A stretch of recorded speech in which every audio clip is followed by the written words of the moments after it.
LaxFactor podcast. What is up, college lacrosse fans? I have specifically been waiting for some lacrosse news to pop up, and we have that lacrosse news now here to do the 98th episode of the LaxFactor Lacrosse podcast. Today, we have word that Michael Sowers has chosen his future destination, his transfer destination via the portal. Michael freaking Sowers of Princeton fame. He was a lock so far this year for the Twarton. He has chosen his school, and Hopkins, Johns Hopkins, has chosen a new Lax boss. So I wanted to discuss all of that as well. Before I do, as always, be sure to like and subscribe this video to help us grow. And as always, you can go to LaxFactor.com to get yourself swag, hats, t-shirts, mugs, all sorts of other stuff. And then you can watch all of our videos here. And then be sure to see a new instructional film review type videos that we've been putting out. We put 4 of them out so far, dodging tips, offensive tips, and things of that sort. So you can go to LaxFactor.com and view those there, or just subscribe to our YouTube channel, and they're all on here as well. Now, Sowers, Michael Sowers, the report is that he's heading to Duke. He's going to be choosing Duke as his transfer destination. That is a huge pickup for the Blue Devils, who were for Blue Devils standards, for Duke standards, they were struggling early in 2020. With that said, they were struggling, we say, but they were still 6-2, and they probably would have figured things out offensively. Their big problem was that they lost Robertson for the season early in the year. I think it was like February 3rd or thereabouts. It was announced that they lost Robertson for the season, in hindsight, with everything that's happened, the silver lining on the whole losing Robertson and everything like that ended up being some young guys got a chance to get some more burn. They got a chance to shine. The big one here, and this is going to be a guy that I think is going to gel really well with Michael Sowers, is Dyson Williams. Dyson Williams, he goes 24-4. Kid is a goal-scoring threat. He can dodge, though. He can play off ball, and he can dodge and create on his own. So he's likely going to gel incredibly well with Sowers. And then I'm not sure what the other guys are doing, what Manown and Robertson and all the other Montgomery. I'm not sure how it's all going to shake out for them, for any of the seniors that they had, whether or not they're going to come back. I'm not sure it's been announced for Duke, but regardless, what we know, Duke every year has a roster full of high school All-Americans, potential, kids with tons of potential just waiting to get their chance to play. This year was going to be that year for them, but either way, you take Mike Sowers, you plant him on this roster that's already filled full of just, tons of players that have lots of talent, and that's all you need for Duke. I mean, it literally takes Duke, they have depth on offense, and what they lacked last year was a true big cat. And, no, Robertson wasn't that big cat. Manown wasn't that big cat. They were lacking, like when Gutterding was playing, he was the best player on the field. Most of the games that they played, he was the best player on the field. You can make the argument that the only team that they played that had a better offensive player on the field, in terms of the opponents having one, was maybe Yale that year with Ben Reeves. But either way, you take Sowers and you plant him on this team now, and now Duke, with that solid roster, with a team that can play defense, they can get up and down the field, they now have the best player on the field, period. Best player on the field offensively, best player on the field when you even throw in the defensive side of the ball. No matter who they play, Duke has the best player in the field because they have the best player in the country, assuming this information is true, and that's going to be huge for them. That takes them, they were already a contender. They're a contender every year because if you make the tournament, then they can do damage because, they're Duke. They're Duke, and they have talented players. They have an incredible coaching staff.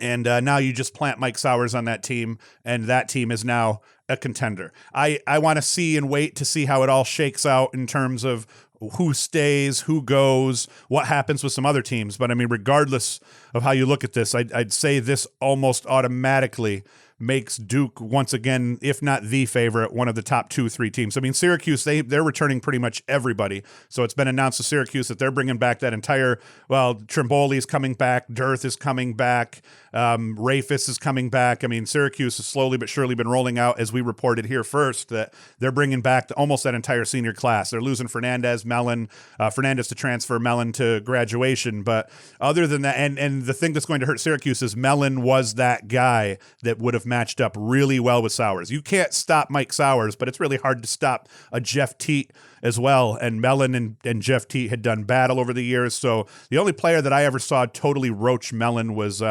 Pat Spencer. Other than that, Mellon has always been able to handle his own. So that will hurt Syracuse trying to cover Sowers while he's at Duke, but it'll be interesting to see how that part of it plays out. But I think that, you land Sowers, you now are among the favorites to win the ACC, if not the favorite. You are now a contender nationally because Duke was already going to be a top 20 team, possibly a top 10 team next year, possibly a top 5 team next year at some points, depending on how things shake out with their schedule and who they beat or lose too early.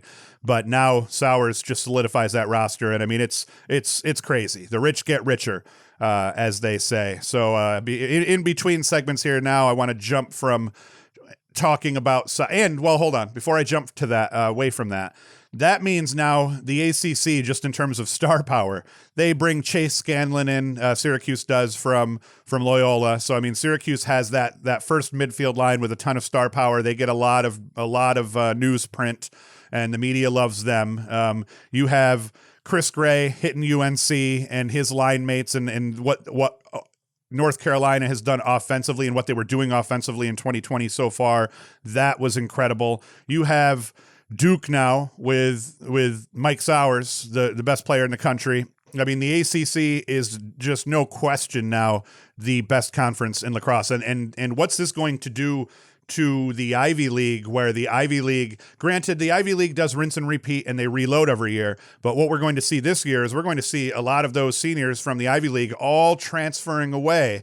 And so it's not like the Ivy League is losing their seniors and gaining their new guys, and then their other guns get to step up. They're losing their guys. And I mean, even like a Jackson Morrill, I believe, announced that he's going to enter the transfer portal. So the Ivy's losing their guys to other teams now. Like, it's not like these guys are just graduating and they're done. These guys are now being moved from the Ivy League teams that they were on to Big Ten teams, to ACC teams. So largely, I think that the Ivy is going to end up, this is going to hurt the Ivy, I think, in their chances next year to put together a contender that will really contend to win, because I think that it's going to be the Marylands, the Syracuse, the Duke, the UNCs, the maybe Penn State again, depending on how what shakes down here, because now Penn State, they could be a legitimate destination for a couple of these legitimate, like, really solid attack transfers, midfield transfers. So I think it hurts the Ivy badly, not allowing the red shirts. I don't think the Ivy cares for the most part. I know the coaches do. I know the players do. I don't think the Ivy administrators do. So that's that. So it'll be interesting to see what happens and how that all shakes out. It'll be interesting to see if this is true, and if he definitely is going to attend Duke. It makes a hell of a lot of sense for sure that is what he would do. So best of luck to Michael Sowers. He's just, as a fan of the sport of lacrosse, one of my favorite players, college lacrosse wise, of all time. And I really do hold him as one of my probably top five favorite players of all time, but I think he's legitimately easily one of the top 10 college lacrosse players to ever play the game, period. And I think that a lot of people just don't realize how good he really is because of, just where he played. 2 years, he was not playing on for a contender. The first 3 years, he wasn't playing for a legitimate contender, and he was playing in a really tough conference. And that's guys are going to look the other way and look at the guys that are playing for the contenders that are doing really well, not necessarily the guy that has dominated since he stepped on campus as a freshman and just playing on a team that was just, finishing a little bit above 500 every year. This year was going to be the year it looked like that Princeton was going to make some noise. Other news, and before I get there, as always, be sure to like, subscribe, hit the notification bell so you're notified when we put out more videos. Hopkins has decided on a new lacrosse boss. Milliman out of Cornell is going to get this gig here. He had the interim tag at Cornell. I believe it was 2018 he took over at Cornell after they had some crap go down. He goes 13-5 over his first season. They beat Syracuse in 2018 twice under Milliman. And then the second time they beat him that year was in the first round of the NCAA tournament. They lost to Yale in the regular season that year, but then turned around and behind a ridiculous defensive performance. And this wasn't a great defensive team that year, but in that Ivy League finals against Yale, they put forth a ridiculous defensive effort that we actually broke down in one of our film reviews in 2019, I think, early season. And they beat Yale, make it to the tournament, and then they lost in the quarterfinals. They beat Syracuse in the first round and then lost in the quarterfinals to Maryland. So the dude, as just the interim coach, helped Cornell achieve great things. In 2019, including myself, everybody had Cornell picked to be one of the favorites, top 5 team, I believe, entering the beginning of the season, and then they ended up with just a ridiculously stacked Ivy League that year and ended up 10-5, which is ridiculously respectable.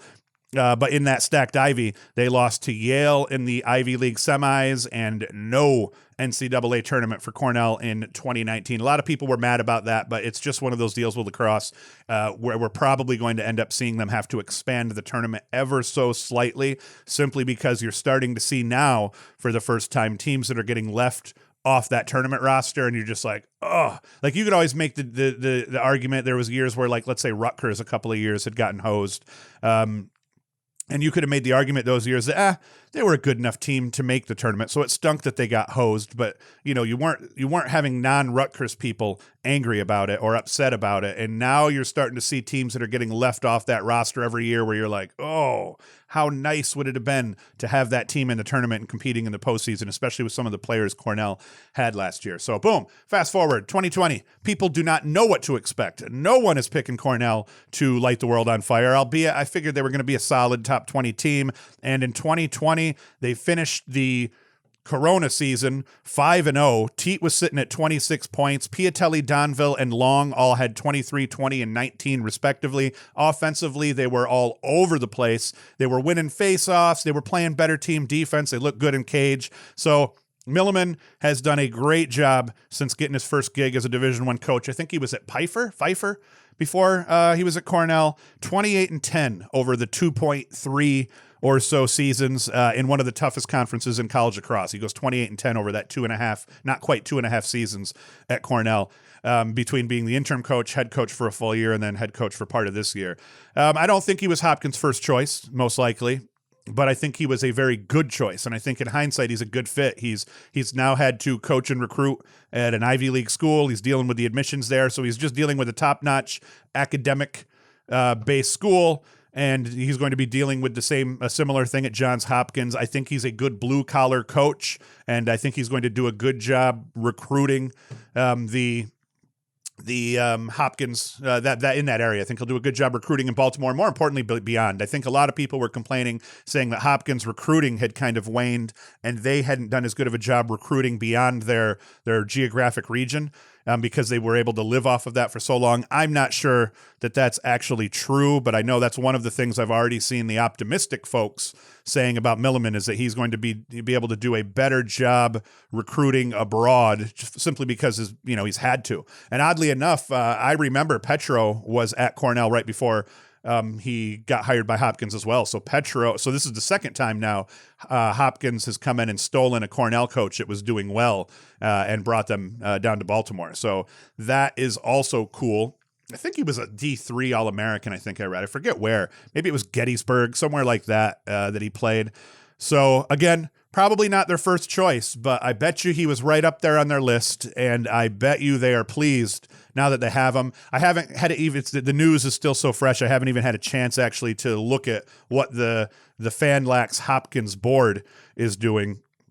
But I bet you people are freaking out there. I know that reception has been fairly warm in the college lacrosse group on Facebook. And actually, if you haven't done so already, if you're a Facebook type of person, there is a private college lacrosse discussion group, I believe it's called College Lacrosse Discussion Group. It's private, but pretty much if you apply, you will get in, and it is a great lacrosse group. I think it's pushing 10,000 members strong. They're trying to get to 11,000 before the end of this year, but by far one of the best lacrosse communities I've ever been a part of, in terms of being able to just talk about lacrosse with a bunch of other people who are either diehard fans and really know the game, or at least they're diehard fans and maybe don't really know the game, but they are diehard fans, and you can respect them for that. It is a great community.